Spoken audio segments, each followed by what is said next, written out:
When it comes to setting up an author website, many of us feel pretty intimidated.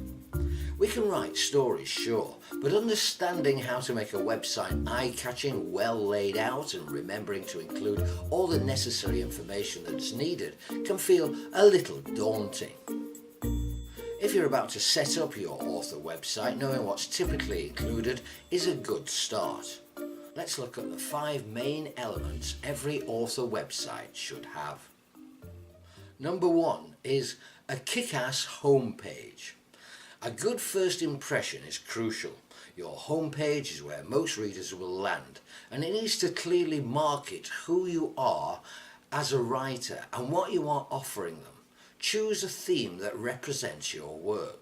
If you're a writer of horror stories, romance, comedies, make it obvious from the outset. A well-designed homepage will give your future fans a great first impression.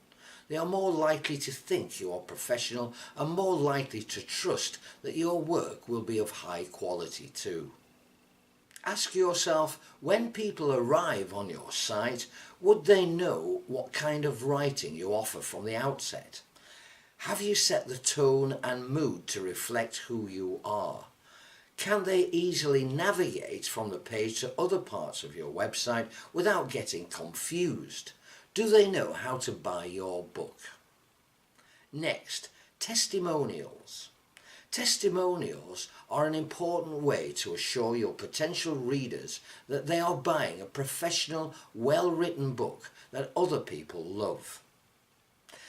If you can get social proof via testimonials from other readers, the press, other authors, the more well-known the better, and even celebrities, this will increase your credibility and make people more likely to buy your book. Next, a bit about you. Readers don't just want to know about your work. They want to know about you as an author too. Make sure you include your personal story. Tell them your history. What makes you a writer? What inspires you? And what kind of books you love. It's important to make your personality come through. Don't write as if you were writing a CV. Make it funny, entertaining, engaging, and interesting. Your readers will feel more connected to you and are more likely to become fans.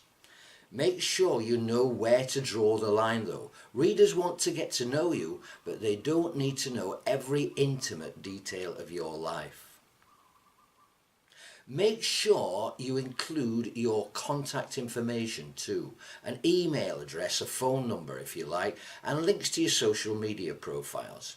If you have a media or press kit, make sure you link to that as well. Make sure it's clear where readers can sign up for email updates or your newsletter. This is so important for you, so you can build a contact database and get in touch with fans about future releases and important dates. You can also have a page detailing your latest news and any events you have coming up too. Next, your blog. Every good author website has an associated blog where readers can get to know you better, hear what you're up to, read your musings and get snippets and excerpts of your writing. A good blog is an opportunity to communicate with your readers and will showcase what kind of writer you are. If you can consistently produce interesting and entertaining blogs that are loosely themed around your writing, this will bring your readers closer and make them trust in you more. Next, your book and other products. Of course, one of the main aims for an author website is to increase book sales. It is therefore extremely important that you make it clear how to buy your book, as well as any other products or services that you offer. Make sure you make this obvious and make the process as seamless and hassle-free as possible. Doing so will lessen the chances of a reader becoming confused and frustrated or changing their mind. A good author website needs to function as your brand, a place where you can communicate with your audience and where readers can get in touch with you, and a place where people can buy your book. It's so worth getting it right, so make sure that you do.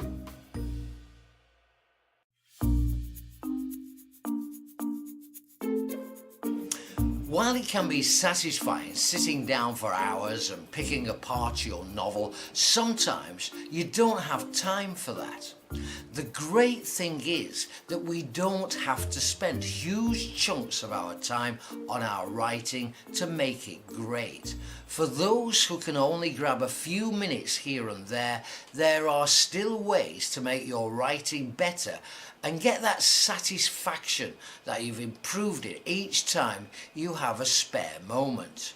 So, what are some of the quick things you can do to make your writing better?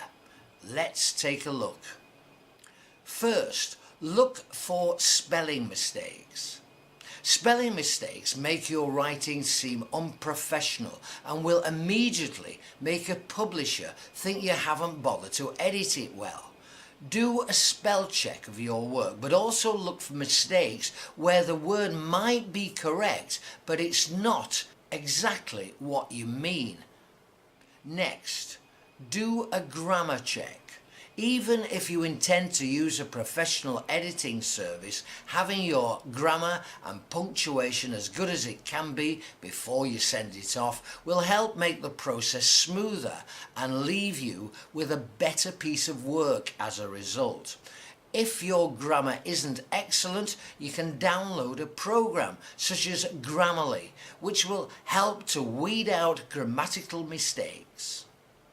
And next, look for words you overuse. We all have our favourite words or phrases, and it's easy to overuse them in our writing. Try to skim through your work, weed out those that you end up repeating, and find alternatives to keep your writing interesting.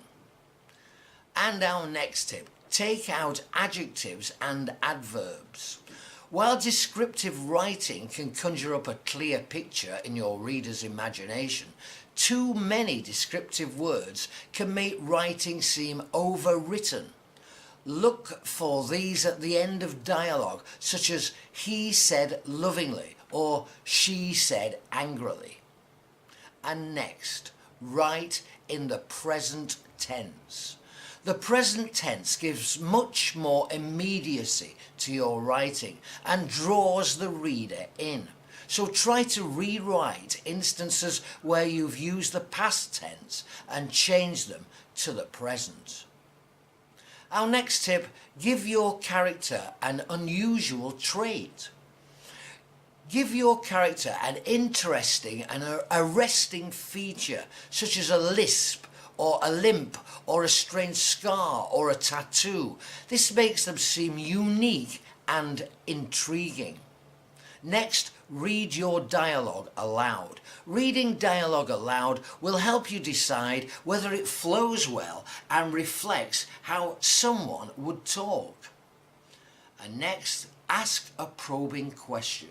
When reading through your work, try to ask an interesting question which could help you find a new direction for the chapter or storyline. Always think about your character's motivations for doing things and make sure their actions make sense. Next tip, break up long sentences. Long sentences can be tiring to read, so try to break up any that are a bit of a mouthful.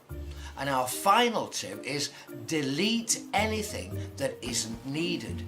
Keep asking yourself, is this necessary? Does this drive the story forward? If the answer is no, hit delete. These 10 quick ways will improve your writing and can be done bit by bit. So even if you don't have a lot of time to spare, you can still get that manuscript in great shape before you know it.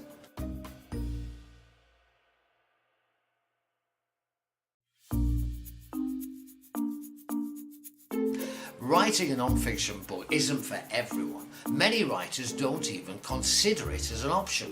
However, while writing a non-fiction book is still difficult, if you have an area of knowledge and interest or passion that could be shared with the world, it might be worth considering.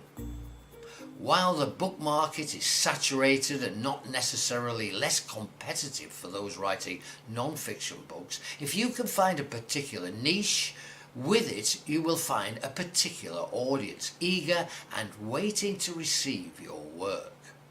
Because of this, you may find that publishing, marketing and selling your non-fiction book is somewhat more straightforward than if you were to write a work of fiction. That's not to say that writing a non-fiction book is easy. The same principles apply, and the more work you do to prepare and map out your novel in the beginning stages, the more successful you are likely to be. So, do you think you could write a non-fiction book? Here are some questions to ask yourself.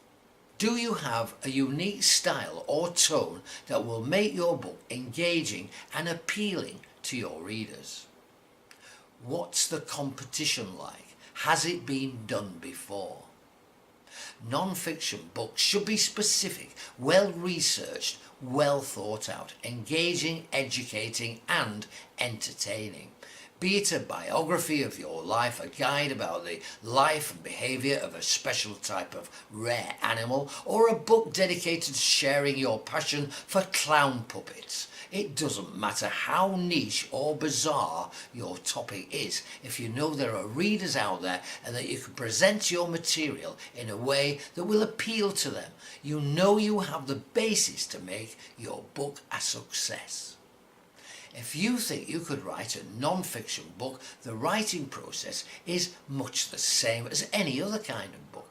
Creating an outline, researching your material and breaking your book down into chapters will help you feel assured that your book idea can work and help you to stay focused and keep on track until it's finished. Writing a non-fiction book can be just as rewarding and satisfying and creatively exciting as writing a fiction book. So, if you have a weird and wonderful hobby, fascinating history or in-depth knowledge of something unique and beautiful, why not share it with the world and see if you can create a work of non-fiction that's a raving success.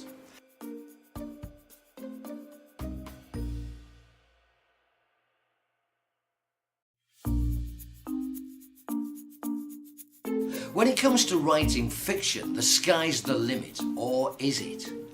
So many of us get confused by writing advice, and it's no wonder. Much of it can be contradictory, and to understand which pieces of advice to follow can be tricky. This has never been truer when it comes to the age-old advice of writing what you know. Writers are often told that writing what we know is the best way to write convincingly, reliably, to ensure the reader believes in us and our writing voice. However, the argument against this is, well, writing what we know can feel a little dull. The problem with being told to write what you know is that many things you know are just the things that you do on a daily basis. And the danger of writing about these things is that they neither inspire or interest you, nor do they inspire or interest your readers. Great stories are dramatic and action-packed, and while characters need to be relatable and ordinary in some ways, their journeys are not so. At the same time, if you completely ignore this advice and only write what you think might impress others or just to sell books, you risk sounding vague and unconvincing. If you aren't passionate about your writing, that's going to come across, no matter how hard you try to disguise it with big storylines and larger-than-life characters. Besides, what's popular now might have had its time in the spotlight by the time your book is finished, and then you'll have wasted all that time and effort for nothing. Often, by taking the advice to write what you love, you do end up writing what you know regardless. It's just the very best of what you know rather than the day-to-day. Writing about what you love is writing about what you are most passionate about, what fills you with emotion and gets you going. You'll therefore be more enthused by your writing project and more likely to be able to write it quicker and better, as well as feeling a far deeper sense of accomplishment and satisfaction once you complete it. Writing what you love will also make it easier for you after you've finished your book. If you need to promote and market it yourself, if you genuinely believe in it and are passionate about sharing your writing with the world, you'll be more dedicated to promotion and more likely to find creative and effective ways to do so. Your passion will naturally shine through, and potential readers will pick up on this. At the end of the day, some pieces of writing advice can be beneficial, while others can feel foreign and unnatural to you. And it's up to the individual writer to decide which writing pieces of advice work for them. Nothing is set in stone. That's the beauty of writing. And as long as you're trying to improve, to learn, and are continuing to write, then you can't go too far wrong.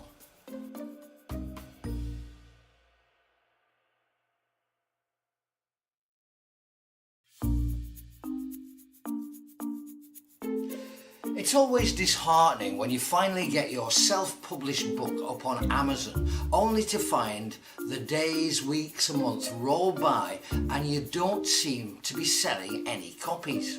For many authors, generating big book sales is difficult, and most may only see that a few a month or even less leave the shelves. It's no surprise, therefore, that after a while you start to lose faith and wonder where it all went wrong. At this point, it might be time to ask yourself the following questions, and it's important to be completely honest with your answers too. If you really want to boost your sales and get to the bottom of why your book might not be selling, then you need to make sure you're doing everything in your power you can to help make that happen. First, have you put your book up at a reasonable price? Take a look at what other self-published books in your genre are selling for. If your book is too expensive, then no one is going to buy it. Similarly, don't sell yourself too short. If your book is suspiciously cheap, people might be led to believe it's not worth reading either. Have you worked really hard on your book description? Your book description needs to immediately capture your readers and make them feel as though this is a book they simply must read. Spend time researching other people's descriptions to see what you can take from them, and take your time in order to perfect it and get it just right. Next, have you put your book in the right category? If your book sits in a category that's actually not right for it, people who find it there will be looking for something completely different, and therefore they'll be less likely to buy it. Think about your reader. What genre are they likely to go to search for a book like yours? Next, have you had your book's cover professionally designed? The importance of having a professional book cover design cannot be stressed enough. This is one thing that every writer should be happy to shell out for. Without one, readers simply can't take your book seriously and will assume the content is as amateur as the cover. And next, have you had your book professionally edited? Paying for a professional editor is so worth it if it means that your book is grammatically correct and error-free. If it means you have to wait to publish your book, so be it. Your reputation is so important. Have you done everything you can to build positive reviews? Make sure you're always pushing for new people to read and review your book. The more genuine positive reviews you have, the more people are likely to buy it. Have you made your book available as an ebook? Having your book only available as a paperback is really selling yourself short. In order to make sure you appeal to as wide an audience as possible, it's important to have your book available in both formats. Have you written more than one book? The more books you write, the more shelf space you take up, and therefore the easier it is for readers to find you. Keep on writing, build up a collection, and you'll be seen as a more professional and dedicated writer too. Have you marketed your book in every way possible? Let's be honest, there's probably more we could all do. Always try to keep marketing your book and try everything you can think of to improve its visibility. If you answer yes to all these questions, then you're giving yourself the very best chance possible to be discovered by your target readers and for them to enjoy and spread the word about your book. Remember, simply adding your book to Amazon's website isn't enough. It's all about how much time and effort you can dedicate to your book. That's what will most likely help see a boost in your sales and make your book a success.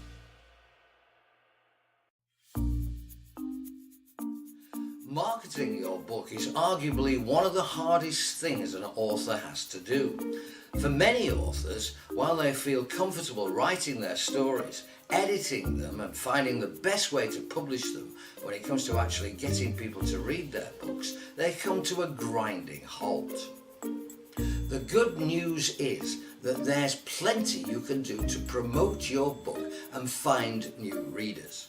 Some of these take considerable time and effort, and you won't always get it right the first time. Some require a budget and others are simpler, though perhaps not quite as effective. So, let's look at some of the things you can try to encourage people to read your book and for you to find new readers. First, describe it well. A good book blurb is your chance to really sell your book to people that stumble across it and can make all the difference between those who simply carry on browsing and those who click to buy. Learn how to make your book sound as exciting and enticing as possible. Think about what makes you decide to read a book. Look at other book cover blurbs and descriptions and gain some inspiration from there.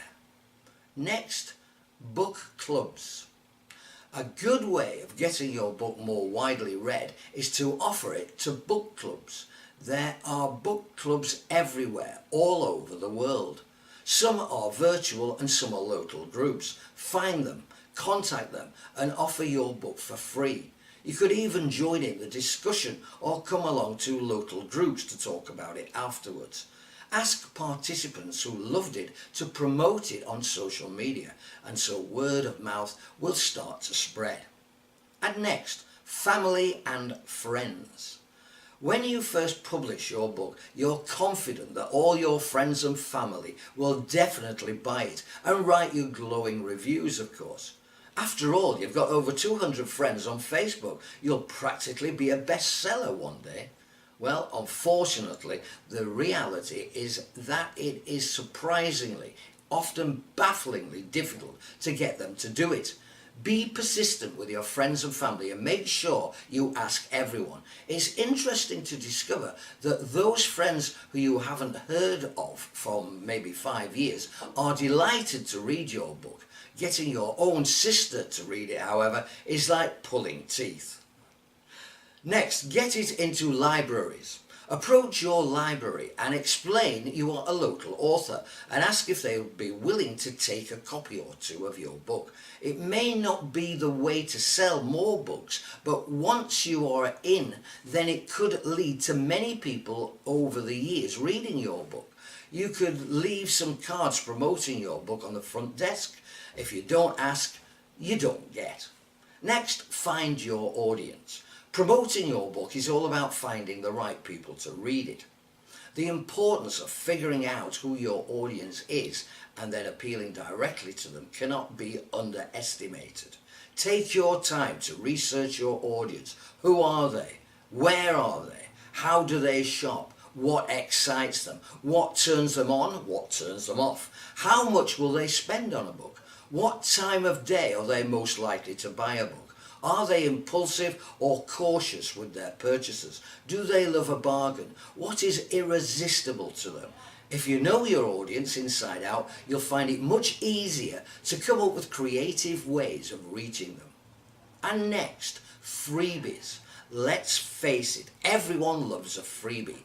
And one surefire way to get someone to read your book is to give it to them for free.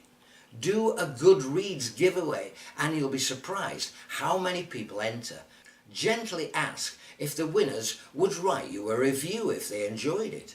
If you've published your book through Amazon, you could offer it for free on Kindle for a limited period of time.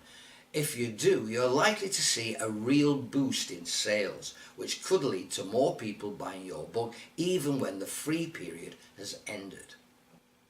There are no miracles or shortcuts when it comes to getting more people to read your book, and a combination of persistence and experimentation is best. If you keep persevering and trying new things, there's no reason why you shouldn't see the sales of your book increase. Writing feature articles is a great skill, and if done well, can make you a lot of money. All businesses can use feature articles on their websites and as part of their marketing plan. And of course, all publications need feature articles too. So there's no shortage of demand. But how do you learn how to write great feature articles? Ones that you can pitch to publications or businesses and make money from.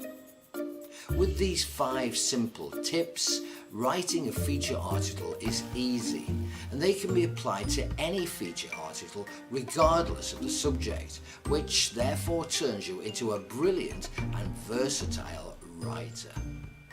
Tip number 1, know your audience. This is so important and should have a massive influence on the style of writing, the information you give, the language you use, and so on. If you aren't clear about who you are targeting, ask the business or publication to clarify, or better still, do your own research to find out. You need to understand why the reader would come to that business for help, why they would choose to pick up that publication over all the others, and what they are searching for. Are they reading for need or for pleasure? Are they looking for specific information or just to be entertained? Knowing your reader inside out before you start writing will help tailor your article, so it not only appeals to them but is exactly the right kind of content to help and satisfy them. Tip number 2, understand the point. Before you begin writing your feature article, it's essential that you're clear on what purpose it's for. After your reader has finished, what do you expect them to do next? Is there a desired action or reaction that you need the reader to have? If so, make sure your writing is geared towards that and is persuasive and to the point. Next, why should your reader want to read this? Step outside yourself for a moment. Think about your target reader. Would they want to read your article? If so, why? If not, why not? You need to understand what's in it for them, what benefits are there for the reader, and why they would come to you as a source of these benefits or this information. Nowadays, you'll be hard pressed to find a subject that hasn't been covered elsewhere. So unless you're writing about something incredibly niche or unusual, you need to come up with a fresh angle or make your writing the absolute authority on that particular topic. And next, plan your information. Before you start writing, do your research. Prepare your information and come up with a structure of how your article will flow. If you're writing for the web, your style should be different to print features. This is because readers are far more likely to skim read your information, therefore make sure you let them know what it's all about from your headline.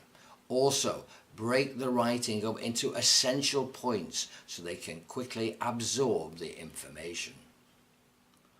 And next, be ready for questions.